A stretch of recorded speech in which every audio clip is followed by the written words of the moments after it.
இந்த நாளுக்காக தெரிந்து கொள்ளப்பட்டிருக்கிற வேத பகுதி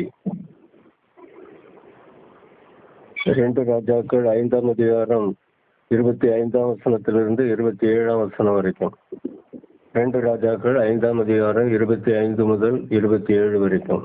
இதற்காக கொடுக்கப்பட்டிருக்கிற தலைப்பு, கர்த்தரோடு இருக்காவிட்டால் சாபம் தொடரும். கர்த்தரோடு இருக்காவிட்டால் சாபம் தொடரும். இப்படி நாம் ஜெபிக்கலாம். அந்த தகப்பனே, ஆண்டவரே, இந்த வேலைக்காக நன்றி. பரிசுத்த ஆவியானவரே, இந்த நாளுக்காக எங்களுக்கு எந்த உங்களுடைய வார்த்தை தர சித்தம் கொண்டிருக்கிறீரோ அதை நீர் எங்களுக்கு கற்றுத்தாரும். அதன் பிரகாரமாக நாங்கள் எங்களுடைய ஜீவியத்தை நடத்த, உண்மை மயப்படுத்த, உண்மையிலே நிலைத்திருக்க நீர் எங்களை பயன்படுத்த எங்களை அர்ப்பணிக்கிறோம். ஆண்டவரே, இயேசு கிறிஸ்துவின் நாமத்திலே ஜெபிக்கிறோம் பிதாவே, ஆமென். கர்த்தருக்கு மகிமை உண்டாவதாக. நாம் அறிந்திருக்கிறபடி இந்த எலிசா தீர்க்கதரிசியின் நாட்களிலே இஸ்ரவேலிலே சிரியா தேசத்திலிருந்து நாகமான் என்கிற சிரியா தேசத்தின் இராணுவத்தின் பெரிய தளபதி அவர்களுடைய சேனையோடு இங்கு எருசலேமுக்கு வந்து தன்னுடைய குஷ்ட நோய் சுகப்படுத்தப்பட வேண்டும் என்று இஸ்ரவேலின் ராஜாவிடத்தில் சிரியா தேசத்து ராஜாவின் கடிதத்தோடு வர, அதை அந்த ராஜாவிடம் கொடுக்க, ராஜா அதை பார்த்து படித்து மிகவும் பயப்பட்டு, இந்த சிரியா ராஜா யுத்தத்திற்கு வழி சாக்கு போக்கு தேடுகிறார் என்று பயந்து தன்னுடைய வஸ்திரத்தை கிழித்துக் கொள்கின்றார். இதை பற்றி இந்த எலிசா தீர்க்கதரிசி கேள்விப்பட்ட போது, இஸ்ரவேலிலே ஒரு தேவன் உண்டு, இஸ்ரவேலிலே ஒரு தீர்க்கதரிசி உண்டு, அவரு என்னிடம் வர வையுங்கள் என்று அவர் செய்தி அனுப்புகின்றார். அவ்விதமாக அந்த நாகமானும் அவருடைய இராணுவமும் எலிசா இருக்கிற இடத்திற்கு வருகின்றார்கள். அப்பொழுது அந்த எலிசாவிடம் இந்த காரியத்தை சொன்னபோது எலிசா கூறுகின்றார், நீர் போய் யோர்தானிலே 7 தடவை மூழ்க வேண்டும், அப்பொழுது நீர் சுத்தமாவீர் என்று குறிப்பிடுகின்றார். அப்பொழுது அதன் பிற்பாடு அந்த நாகமான் சில சாக்கு போக்குகளை சொல்லி அதில் முற்பட கீழ்ப்படிய விரும்பாமல் இருந்த போதிலும் அந்த நாகமானுடைய இராணுவத்தினர் அவரை கேட்டு அவருக்கு ஆலோசனை சொல்லி அதன் பிரகாரம் அவர் அந்த யோர்தான் நதியிலே 7 தடவை மூழ்கி கர்த்தரால் அவருக்கு கொடுக்கப்படுகிற பரிபூர்ண சுகத்தை பெறுகின்றார். அதன் நிமித்தமாக அவர் திரும்பியும் இந்த எலிசாவிடம் வந்து கர்த்தருக்கு காணிக்கை கொடுக்க விரும்பினார், நன்றி சொன்னார். அங்குள்ள எருசலேமில் உள்ள இஸ்ரேல் தேசத்து மண் 2 கோவேறு கழுதை சுமக்கக்கூடிய மண்ணை அவர் எடுத்து செல்கின்றார். இஸ்ரேலின் தேவனை, ஜீவனுள்ள தேவனை வணங்குவேன், ஒருவேளை நான் அந்த விக்கிரக கோயிலுக்கு என்னுடைய ராஜாவோடு போக வேண்டியிருக்கும், அதற்கு கர்த்தர் என்னை மன்னிக்க வேண்டும் என்று கூறிவிட்டு அவர் திரும்பி செல்கின்றார். இந்த எலிசா தீர்க்கதரிசி எந்த காணிக்கையும் வாங்கவில்லை கர்த்தரிடம். ஏனென்றால் எலிசா தீர்க்கதரிசி கர்த்தரிடம் கேட்டு கர்த்தருடைய ஆலோசனையின் பிரகாரம் கர்த்தருடைய வல்லமையை கொண்டு அதிகாரத்தை கொண்டு செயல்படுகிற கர்த்தருடைய பிரதிநிதி, கர்த்தருடைய தீர்க்கதரிசி. ஆகவே அந்த இதை பார்த்து கொண்டிருந்த எலிசா தீர்க்கதரிசியின் வேலைக்காரர் கேயாசி என்று சொல்லப்படுகிறவர், என்ன இப்படி இந்த நம்முடைய தீர்க்கதரிசியானவர் எந்த காணிக்கையும் வாங்கவில்லையே, நான் அதை போய் வாங்கி கொண்டு பயன்பெறுவேன் என்று கர்த்தருடைய ஆலோசனையை கேட்காமல், கர்த்தருடைய அனுமதி இல்லாமல் கர்த்தருடைய பிரதிநிதியாகிய தீர்க்கதரிசியான எலிசாவுடைய அனுமதியும் இல்லாமல், எலிசாவோட அனுமதி கேட்காமல் தன் சுய சித்தத்தின்படி தன்னுடைய பிசாசானவனினால் உலக பொருளின் இச்சையினால் அவன் முடிவெடுத்து அவன் இந்த நாகமான் பின் ஓடுகின்றான். ஓடி சென்று அந்த நாகமான் அந்த சிரியா தேசத்து இராணுவ அதிகாரியிடம் அவன் பொய் சொல்லி, அதுவும் எலிசா தீர்க்கதரிசி சொன்னதாக அவன் அவரை ஏளனப்படுத்தி அது நிமித்தமாக எலிசா வணங்கி எலிசா ஆராதிக்கின்ற அந்த தேவனை இழிவாக்கி அவமதித்து அந்த கர்த்தருக்கு கொடுக்கப்பட வேண்டிய அந்த காணிக்கையை திருட்டளவாக அவன் வாங்கி கொண்டு தன்னுடைய வீட்டிலே வைத்துவிட்டு திரும்பவும் இந்த எலிசா தீர்க்கதரிசியின் முன்பு வந்து நிற்கிறான். அந்த சம்பவத்தை தான் நாம் இந்த வசனத்திலே நாம் பார்க்கின்றோம். 2 ராஜாக்கள் 5ஆம் அதிகாரம் 25ஆம் வசனத்திலே விதமாக கூறப்பட்டிருக்கின்றது. பின்பு அவன் உள்ளே போய் தன் எஜமானுக்கு முன்பாக நின்றான். கேயாசியே, எங்கே இருந்து வந்தாய் என்று எலிசா அவனை கேட்டதற்கு அவன், உமது அடியான் எங்கும் போகவில்லை என்றான். பாருங்கள், இந்த கேயாசி கர்த்தருடைய ஊழியக்காரருடைய, கர்த்தருடைய தீர்க்கதரிசி, கர்த்தருடைய வார்த்தையை மனிதர்களுக்கு அறிவிக்கிற ஒரு பரிசுத்தவானுடைய உதவியாளர். கர்த்தருக்கு சித்தமானால் அந்த எலிசா தீர்க்கதரிசிக்கு பிற்பாடு ஒரு தீர்க்கதரிசியாக வர வேண்டிய இருக்கிற வாய்ப்பை பெறக்கூடிய ஒரு கர்த்தருடைய ஊழியக்காரர் கேயாசி. எலிசாவுக்கு அப்புறம் வர வேண்டிய இஸ்ரவேலிலே கர்த்தருக்கு சித்தம் கொண்டு அவரை அபிஷேக கர்த்தர் சித்தம் கொண்டிருந்தால், எலிசாவுக்கு அப்புறம் இஸ்ரவேலிலே வர வேண்டிய ஒரு பெரிய ஒரு கர்த்தரை மைமைப்படுத்தக்கூடிய, கர்த்தருடைய சமூகத்திலே நின்று கர்த்தருடைய வார்த்தையை பெற்று ராஜாக்களுக்கும் அதிகாரிகளுக்கும் அந்நிய நாட்டு அதிகாரிகளுக்கும் கூற வேண்டிய பெரிய ஒரு தீர்க்கதரிசியாக வர வேண்டிய வாய்ப்பை உடைய, தகுதியை பெற வாய்ப்பு உள்ள ஒரு வேலையாள் கேயாசி. அவர் கர்த்தருடைய வார்த்தையும் கேட்காமல், கர்த்தருடைய ஊழியக்காரராகிய தீர்க்கதரிசியாகிய எலிசாவுடைய வார்த்தையும் ஆலோசனையும் கேட்காமல், அனுமதி கேட்காமல் கர்த்தருக்கு கொடுக்கப்பட வேண்டிய காணிக்கையை திருடினவராக காணப்படுகின்றார். அது நிமித்தமாக இந்த எலிசா கர்த்தருடைய சமூகத்திலிருந்து கர்த்தருடைய அதிகாரத்தோடு அவர் அந்த நாகமானுடைய நோய் இவருக்கும் இவருடைய சந்ததிக்கும் வரும்படியாக அவரை தண்டிக்கின்றார். கர்த்தருடைய தண்டனை இந்த கேஆர்சியின் மேல் வருகின்றது. அந்த கேஆர்சி இந்த எலிசா தீர்க்கதரிசியிடம் மன்னிப்பு கேட்டிருந்திருக்கலாம், மன்னிப்பு கேட்கவில்லை.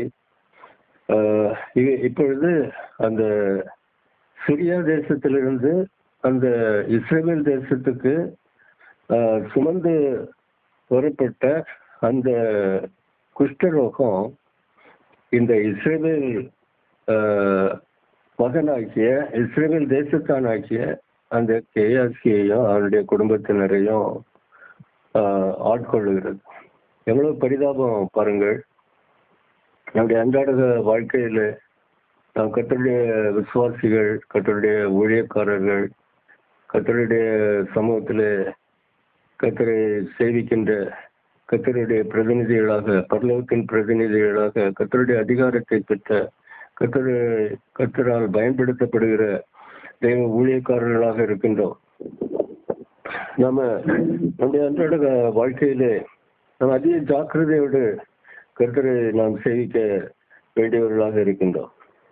இந்த கேயாசி கர்த்தருடைய சமூகத்தை அசட்டை பண்ணி கர்த்தருடைய அனுமதியை கேட்காமல் கர்த்தருடைய பிரதிநிதியான அந்த எலிசா தீர்க்கதரிசியுடைய ஆலோசனையை கேட்காமல், அனுமதியை கேட்காமல், கர்த்தருக்கு கொடுக்கப்பட வேண்டிய காணிக்கையை அவர் திருடி செல்கிறார். கர்த்தருக்கு அவமதிப்பையும் கர்த்தருக்கு ஏளனத்தையும் கொடுக்கிறவராக காணப்பட்டார். கர்த்தரால் தண்டிக்கப்பட்டார். நம்முடைய அன்றாட வாழ்க்கையில ஒவ்வொரு அடி நம்முடைய வாழ்க்கையில தேவனுக்காக நாம் அவரை சேவிக்கின்ற காரியங்களிலே நாம் ஒவ்வொரு தீர்மானங்கள், நம்முடைய முடிவெடுப்புகள், நம்முடைய ஆலோசனைகள் கர்த்தரிடம் போய் அவரிடம் கேட்டு அவருக்கு பிரியமா, நாம் செய்ய போகிற காரியம் அவருக்கு மகிமையை கொடுக்கிறதா, அது கர்த்தருடைய சித்தமா என்று நாம் கர்த்தரிடம் திட்டவட்டமாக அறிந்து செயல்படும் போது மாத்திரமே நாம் கர்த்தரை பிரியப்படுத்த முடியும். இங்கேயும் கர்த்தர் அந்த எலிசாவுடைய மனதை அந்த கேயாசியின் பின்னாக அனுப்புகின்றார். எலிசா அவருடைய இருப்பிடத்திலே இருக்கின்றார். ஆனால் எலிசாவுடைய மனம் அந்த கேயாசியை பின்தொடர்கின்றது. அவன் என்ன செய்கிறான் என்பதை எல்லாம் சிசிடிவி கேமரா பொருத்தப்பட்ட மனிதனை போல எல்லாவற்றையும் கர்த்தர் பரலோக கேமரா மூலமாக இந்த எலிசா தீர்க்கதரிசிக்கு தெரியப்படுத்துகின்றார். அதை அப்படியே பார்க்கின்றார். இப்பொழுது இந்த எலிசா தீர்க்கதரிசியின் வேலைக்காரன் கேயாசி இந்த திருட்டு வேலையை செய்துவிட்டு எலிசா தீர்க்கதரிசியின் முன்பு வந்து நிற்கின்றார். அதைத்தான் இந்த 26ஆம் வசனத்திலே 25ஆம் வசனத்திலேயும் 26ஆம் வசனத்திலேயும் பார்க்கின்றோம். பின்பு அவன் உள்ளே போய் தன் எஜமானுக்கு முன்பாக நின்றான். கேயாசியே, எங்கே இருந்து வந்தாய் என்று எலிசா அவனை கேட்டதற்கு அவன், உமது அடியான் எங்கும் போகவில்லை என்றார். அப்பொழுது அவன் இவனை பார்த்து, அந்த மனுஷன் உனக்கு எதிர்கொண்டு வர தன் ரதத்திலிருந்து இறங்கி திரும்புகிற போது என் மனம் உன்னுடனே கூட செல்லவில்லையா? பணத்தை வாங்குகிறதற்கும் வஸ்திரங்களையும் ஒலிவத் தோப்புகளையும் திராட்சை தோட்டங்களையும் ஆடு மாடுகளையும் வேலைக்காரரையும் வேலைக்காரிகளையும் வாங்குகிறதற்கும் இது காலமா? 27ஆம் வசனம். ஆகையால் நாகமானின் குஷ்டரோகம் உன்னையும் உன் சந்ததியாரையும் என்றைக்கும் பிடித்திருக்கும் என்றான். உடனே அவன் உறைந்த மழை நிறமான குஷ்டரோகியாக்கி அவன் சமூகத்தை விட்டு புறப்பட்டு போனான். எவ்வளவு பயங்கரம், எவ்வளவு மன கஷ்டம், எவ்வளவு தேவனுக்கு அவமானம், தேவனுடைய தீர்க்கதரிசிக்கு அவமானம், காணிக்கையை திருடின ஒரு காரியம், தேவனுக்கு அவமதிப்பை கொண்டு வந்த காரியம். அதுவும் வேற ஒரு தேசத்து பிரதிநிதி, இராணுவ அதிகாரி, அவரிடம் சென்று இஸ்ரவேலை விட்டு கொடுத்த, இஸ்ரவேலை அவமதித்த, இஸ்ரவேலின் தேவனை அவமதித்த ஒரு பெரிய ஒரு ராஜ துரோகம் என்று கூட நாம் கூறலாம். பாருங்கள், அவ்விதமான ஒரு பெரிய ஒரு துஷ்டத்தனத்தையும் மனிதன் செய்யக்கூடாத ஒரு பெரிய ஒரு தீய காரியத்தையும் இந்த கேஆர்சி தேவனுக்கு கீழ்ப்படியாமல் சாத்தானுக்கு படிந்தது நிமித்தமாக, சுயத்துக்கு கீழ்ப்படிந்தது நிமித்தமாக, சுய இச்சைக்கு கீழ்ப்படிந்தது நிமித்தமாக, பொய் சொன்னது நிமித்தமாக, கர்த்தருடைய காணிக்கையை திருடினது நிமித்தமாக, இன்னும் கர்த்தரை அவமதித்தது நிமித்தமாக, கர்த்தருடைய ஊழியக்காரரை அவமதித்தது நிமித்தமாக அவன் தண்டிக்கப்பட்டான் என்று நாம் பார்க்கின்றோம். ஆம், அன்பானவர்களே, நாம் இந்த வார்த்தையை கேட்கிறவர்கள் யாரா இருந்தாலும் நாம் கர்த்தருக்காக முதலாவது நாம் ஆண்டவர் இயேசு கிறிஸ்துவை நம்முடைய ஆண்டவர் ரட்சகருமாக ஏற்றுக்கொள்ள வேண்டும். அவருடைய வேதத்தை நாம் வாசிக்க வேண்டும், தியானிக்க வேண்டும், தனியாக ஜெபிக்க வேண்டும். அவருடைய அடிச்சுவடுகளிலே அவரை போல அன்றாட வாழ்க்கையில ஜீவிக்க நாம் பயிற்சி செய்ய வேண்டும். அவரை போல் நாம் வாழ வேண்டும். அவரை நாம் பிரதிபலிக்க வேண்டும். இனிமேல் நாம் அல்ல, கிறிஸ்துவே நம்மில் வசிக்கிறவர். ஆகவே நம்முடைய சுய தீர்மானங்கள் அல்ல, ஆண்டவர் இயேசு கிறிஸ்து வாழ்க்கைய நம்மில் வாழ்கிற, நம்மை மீட்டு கொண்ட நம்முடைய ரட்சகராகிய அவருடைய ஆலோசனையை நாம் தேடி அவருடைய விருப்பத்தையே நாம் செய்து நிறைவேற்ற நாம் அழைக்கப்பட்டிருக்கின்றோம். அவருக்காக ஆத்துமாக்களை ஆதாயம் செய்ய, அவர்களை சீடர்களாக்க, நாமும் இயேசு கிறிஸ்துவின் சீடர்களாக வாழ, மற்றவர்களையும் இயேசு கிறிஸ்துவின் சீடர்களாக வழிநடத்த தயார் செய்ய, இயேசு கிறிஸ்துவின் 2வது வருகைக்காக அவர்களை தயார் செய்ய, அந்தி கிறிஸ்துவுக்கு எதிர்த்து நிற்க, 666 முத்திரைக்கு எதிர்த்து நிற்க, அவருடைய வருகைக்காக நம்முடைய இறுதி மூச்சு வரைக்கும் விசுவாசத்திலே உறுதியாக நிலைத்திருக்க, நமக்காக காத்து கொண்டிருக்கிற கர்த்தருடைய சமூகத்தில் இருக்கிற அந்த ஜீவ கிரீடத்தை பெற்றுக்கொள்ளும் அருகதை உள்ளவர்களாக வாழ நாம் அழைக்கப்பட்டிருக்கின்றோம். ஆகவே நாமும் நம்முடைய குடும்பமும் நம்முடைய சபையும் இயேசு கிறிஸ்துவின் வருகைக்கு நேராக ஆயத்தப்பட்டு ஆத்துமாக்களையும் ஆதாயம் செய்து நாமும் அந்த ஜீவ பாதையிலே இயேசு கிறிஸ்துவின் அடிச்சுவடுகளிலே வாழ்ந்து கர்த்தருக்கு மகிமையையும் புகழையும் கனத்தையும் முதலிடத்தையும் கொடுக்கிறவர்களாக மாத்திரமே நாம் காணப்பட அழைக்கப்பட்டிருக்கின்றோம். அதை நாம் ஜாக்கிரதையை பற்றி கொண்டு கர்த்தரை பின் செல்ல, கர்த்தருடைய கருத்திலே பயனுள்ளவர்களாக காணப்பட கர்த்தர் நமக்கு கிருபை செய்வாராக. எல்லா துதியும் கனமும் மகிமையும் கர்த்தருக்கு உரித்தாகட்டும். இப்பொழுது நாம் ஜெபிக்கலாம். அன்பின் தகப்பனே, ஆண்டவரே, இந்த வேலைக்காக நன்றி. கர்த்தாவே, இந்த பரிசுத்த சேனை ஊழியக்காரர்களை ஆசீர்வதியும். இந்தியாவில் மாத்திரமல்ல, உலக நாடுகளிலேயும் இந்த சபை வளரட்டும், ஆலமரத்தை போல படர்ந்து கவிழ்ந்து கொள்ளட்டும். ஆண்டவரே, இந்த நாட்களிலே இந்த உடைய பரிசுத்த சேனை ஊழியக்காரர்கள் மூலமாக நடக்கிற எல்லா சுசேஷ ஊழியங்கள் நார்த் ஈஸ்ட் பிராந்தியங்களிலே, ஒரிசாவிலே, தமிழ்நாட்டிலே, இன்னும் பல இடங்களிலே நடக்கிற இந்த ஊழியங்களை நீர் அதிகமாக நீர் ஆசீர்வதியும். இன்னும் கோடிக்கணக்கான பேர் இயேசு கிறிஸ்துவை விசுவாசிக்க வேண்டும். நரக தண்டனையிலிருந்து தப்புவிக்கப்பட்டு பரலோக ராஜ்யத்தில் பிரவேசிக்கும் தகுதி பெற்றவர்களாக வாழ வேண்டும். ஆண்டவரே, இந்த பரிசுத்த சேனை சபையை பன்மடங்காக பெருக பண்ணும், பயன்படுத்தும். இதன் ஊழியக்காரர்கள், விசுவாசிகள், தலைவர்கள் ஒவ்வொருவரையும் அவர்களுடைய குடும்பங்களை நீர் ஆசீர்வதியும். அவர்களுடைய பிள்ளைகள், அவர்களுடைய படிப்பு, அவர்களுடைய நல்ல வெற்றி, நல்ல வேலை வாய்ப்புகள், ஏற்ற காலத்திலே அவர்களுக்கான விசுவாசிகளான வாழ்க்கை துணைவர்கள், துணைவிகள் கிடைக்க, ஆண்டவரே, அவருடைய குடும்பங்கள் ஆசீர்வதிக்கப்பட, எல்லா குடும்பங்களிலும் புத்திர பாக்கியங்கள் உண்டாயிருக்க, வேத வாசிப்பு, தியானம், ஜபம், காலை மாலை குடும்ப ஜபம், நீர் விரும்புகிற விதமான சமாதானமான, அன்பு, ஐக்கியமான குடும்ப ஜீவியம் நடக்க ஒவ்வொருவரையும் நீர் ஆசீர்வதியும். ஆண்டவரே, இந்த பரிசுத்த சேனை ஊழியக்காரர்கள் அவருடைய குடும்பங்களை இந்தியாவின் பெரிய தலைவர்களாக எழுப்பும். ஆண்டவரே, உலக திருச்சபையின் பெரிய தலைவர்களாக நீர் எழுப்பும். ஆண்டவரே, ஆசீர்வதியும்.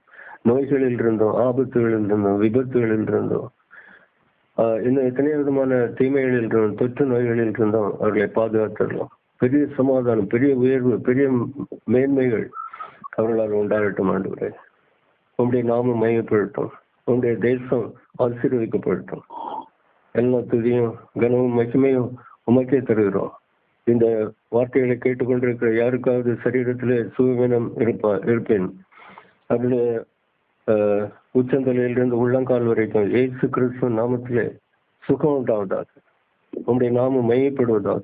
எல்லா துதியும் கனமும் மகிமையும் ஆண்டவர் இயேசு கிறிஸ்துவுக்கே தருகிறோம். இது எல்லாவற்றையும் அன்பு ரட்சகர் ஆண்டவர் இயேசு கிறிஸ்துவின் நாமத்திலே ஜெபிக்கிறோம் பிதாவே, ஆமென். கர்த்தர் உங்களை ஆசீர்வதிப்பார்.